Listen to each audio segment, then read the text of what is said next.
그래서 지금 같은 경우는 아하, 무조건 뭡니까? 아파트를 가져가야 될 상황이고, 가져가려면 실제로 뭡니까? 입주 목적으로 가져가지 않는 이상은 조금 이제 앞으로 더 난처해질 수가 있는 거죠. 그래서 재당첨 사항에 대해서는 예전에 서울하고 수도권 쪽에 몇 군데만 돼 있었는데, 지금 뭡니까? 기본이 요즘은 투가 지역이다 보니까 서울, 맞죠? 대전, 인천, 뭐 대구, 수성구, 이런 경기도 지역. 이제는 재개발 조합원 자기 입주권 가르침 인가받은 곳은 이제는 힘들어진다는 거죠. 자, 첫 번째가 조합원 자기 지위 금지. 두 번째가 입주권에 대한 재당첨. 자, 세 번째 있죠, 세 번째. 이제는 재건축뿐만 아니고 재개발 또한요, 관리 처분에 가까워지는 친구들은 이제는 고민을 하셔야 됩니다. 그게 뭐냐면요, 오늘 제가 밴드에 올려드렸는데, 첫 번째가 뭐냐면, 이주비 있죠, 이주비. 관리처분 인가받고 이주비 나가야 될 거 아니에요. 이주비에 대한 규제가 투기 가열지구에서는 엄청나게 심각한 사항입니다. 그래서 예전에 제가 강의할 때 뭐랬냐면, 조정구역 이상인 곳은 한 채, 두 채까지는 괜찮은데 세 채부터는 이주비 안 나온댔죠. 이번에 수협에서 보내준 협조 공문을 보니까 투기 가열지구 내에서 또는 앞으로 조정구역도 해당될 것 같은데, 이제는 집을 한 채 말고 두 채만 가지고 있어도 이주비가 안 나옵니다. 아시겠죠? 그리고 또 뭐가 있냐면 조합원에 대한 추가 부담금 있죠. 추가 부담금. 조합원들이 내가 분양한 신청한 집은 5억인데 내가 감정평가 금액이 2억 나왔다. 그럼 추가 부담금 얼마 됩니까? 3억 해야겠죠. 3억에 대해서 계약금 10% 내고 중도금 60%, 즉 6회차를 중도금 대출로 해서 많이 전환했거든요. 그런 부분에서 이제는 뭡니까? 집이 두 채 이상인 분이나 보통 뭡니까? 중도금 대출을 실행시킨 분들은 이제는 대출을 탁 막아버리는 것 같아요. 그래서 내가 봤을 때는 아하, 이게 생각보다 심각하구나 라고 생각을 가진 거예요. 아시겠죠? 그래서 이제는 여러분들이 고민하셔야 될 게 뭐냐면 조합원 지위 양도가 되나 안 되나, 재당첨에 대한 해당이 되나 안 되나, 그리고 세 번째는 이주비 대출이 일어날 수 있나 없나를 볼 수가 있는 거예요. 그리고 자 보세요. 지금 제일 힘든 게 재건축이라고 했지 않습니까? 그 다음에 재개발인데 딱 보니까 대전 기점으로 해가지고 탄력성이 좋은 지역들은 다 어디입니까? 조정구역 이상으로 지정됐어요.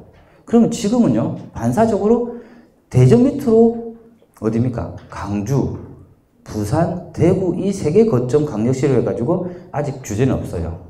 그래서 분명히 사람들이 일부 지금 규제 나오자마자 일부 성격이 빠르신 분들은 부산하고 울산을 내려가지고 우르르 지금 잡고 있는 상황이 있어요.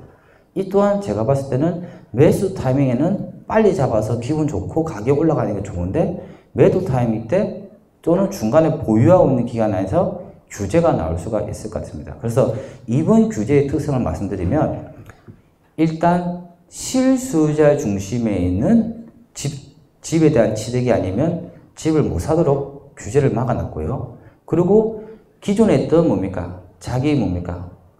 자기 부담금은 늘리지 않고, 즉 다른 사람 돈으로 했던 대출, 전세 보증으로 했던 갭투자에 대해서는 엄청나게 규제를 했습니다. 그리고 플러스 알파가 뭐냐면 이번 규제가 효용이 안 되면 다음에 한 번 더 바로 이어서 규제를 하겠다라는 풍선효과를 막겠다는 지금 규제가 있기 때문에 이 부분에 대한 해석은 이제는 자, 결론 내릴게요. 지금처럼 2, 3년간 작은 돈 넣고 작은 장에서 챙겨 먹는 장은 이제 끝인 것 같아요. 그러면 재개발 장에서도 보면 부산으로 봤을 때 해수동이 풀렸을 때는 1급지, 최고 좋은 위치들이 올랐잖아요. 지금 장에서는 1.5급지죠. 해서 2급지, 4하고 어디입니까? 금정구대에 올라가고 있는 장인데, 지금 이 또한 뭡니까? 이번 규제를 해서 좀 짧게 투자하고 있는 수 있는 장단은 끝났다고 보고요. 그래도 나머지 좀 희망을 가지고 있는 부분이 뭐냐면, 지금은 절대 2주 동안, 거의 3주 동안은 여러분들이 절대 투자를 하지 마시고 지켜보세요. 왜냐면 지금은 관망을 해서 정말 지금까지 해왔던 투자의 방식이 본질을 보고 있던 방식이냐? 아니거든요. 분위기를 만들어서 분위기가 여러 명 들어가서 그 수익 차익만큼을 벌었던 장이거든요. 그런데 이제는 뭐냐면 말 그대로 시세 차이 노리는 장보다는 이제는 개발 행위라든지 개발 호재가 없이는 그 수익금이 나올 수가 없다고 생각을 하는 겁니다. 그래서 이번에는 조금 한 2, 3주 동안 지켜보시고요. 사람들이 밴드에서 어떻게 말을 해서 어떤 집을 띄우는지를 보시고 너무 그 집 띄우는 곳을 관심 있게 보지 마시고 빨리 움직이지 마세요. 이제부터 여러분들이 움직이실 장이 뭐냐면 말 그대로 이제는 다시 또 뭡니까? 대장주 장에서 2, 3년을 길게 보고 가는 장. 또 플러스 뭐냐면 개발 호재를 내서 가격을 상승시킬 수 있는 장을 관심 있게 보셔야 되는 거예요. 자, 그러면 말로만 하지 말고 어떤 걸 예를 들어야 되는지 말씀드리면, 자, 첫 번째 볼게요. 지금 만약에 이 규제가 도시 및 주거환경 정비법에 의한 재개발 재건축에 대한 규제이면은 제가 봤을 때는 뭐냐, 빈지특례법에 의한 소규모 주택 정비 사업들 있죠. 이 친구의 장이 뜰 수가 있어요. 그러면 이 친구에 만약 장이 뜬다면 부산 같은 경우는 어디가 뜰까요? 해운대구가 아닙니다. 이번에는 수영구와 남구에 있는 어디입니까?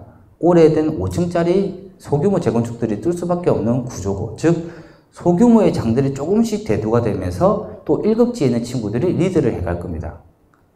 그리고 두 번째, 자율주택 정비 사업도 좀 관심을 가져보셔야 될 것 같아요.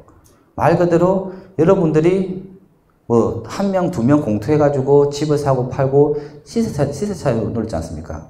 제가 봤을 때는 이제는 뭐냐면, 오늘도 저희가 오전에 제가 미팅을 하고 왔는데 제일 좋은 거는 이제는 자율주택 정비 사업을 해가지고요, 말 그대로 앞집과 뒷집을 사가지고 말 그대로 그 집을 뭡니까?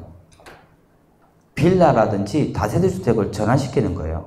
근데 그 전환시키는 부분을 뭡니까? 일반 분양에서 수익을 극대화시키려고 하면 안 되고 깔끔하게 자금의 유동성을 빨리 하기 위해서는 지을 때부터 임대주택으로 해서 짓는 겁니다. 그럼 여러분들이 관심 가질 때가 어디입니까? 이제는 포인트가 바뀌어가지고 사상구죠. 사상구 개법동이나 감정동 같은 경우는 재개발, 재건축 다 취소가 됐어요. 아파트의 공급 자체가 없습니다. 그리고 앞으로 그 사상 쪽에서요, 옆에 길 건너편 강변이 어디입니까? 강서구죠. 강서구 쪽에 에코시티 같은 개발되고 나면 교통과 뭡니까? 산업의 중심지가 사상이 될 수가 있어요. 사상은 또 스마트시티 개발 계획이 있다 보니까 앞으로 정말 발전을 시키려고 하는 곳인데, 거기서 유일하게 빠진 게 뭐냐?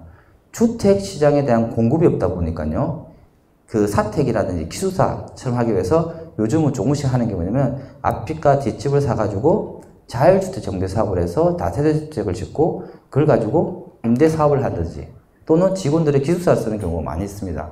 그래서 이제는 좀 포인트가 바뀌었다는 걸 좀 말씀드리고 싶어요. 그리고 제 같은 경우는 이번 주 목요일 날 제가 서울 갑니다. 서울 가는 이유가 뭐냐면, 사람들은 뭐냐면 지금 장은 작은 돈 가지고 빨리 움직이면 돈을 버는 장이었잖아요. 그 또한 계속적으로 규제가 나오다 보니까 팔리지가 않고 내 돈이 아닌 거예요. 그 사이버머니가 되다 보니까 그 서울 강남 쪽에 있는 사람이 뭐라냐면, 와, 이 지방이 한 10건에서 3억에서 5억 버느니 그냥 강남에 한 개 가지고선 편하게 5억 번다. 근데 지금 뭐냐? 옛날에는 서울 지역만, 경기도 지역만 투기 관련 지구였지만 이제 전국이 투기 관련 지구가 되다 보니까 상대적으로 피해를 입는 곳은 지방에 있는 투기 관련 지구고, 서울 지역에 있는 투기 관련 지구 2, 3년을 지켜보니까 그래도 가격 떨어지지가 않았다 라고 해서 이제는 서울 사람들이 어디로 보냐면, 재개발, 재건축에 대한 규제는 계속적으로 강화가 되고 있으니까 원리는 그렇죠. 3억 이하짜리의 다세대 주택이나 빌라 쪽에 소규모 재건축을 할 수 있는 친구를 찾으려고 하는데 서울은 3억짜리가 거의 없어요.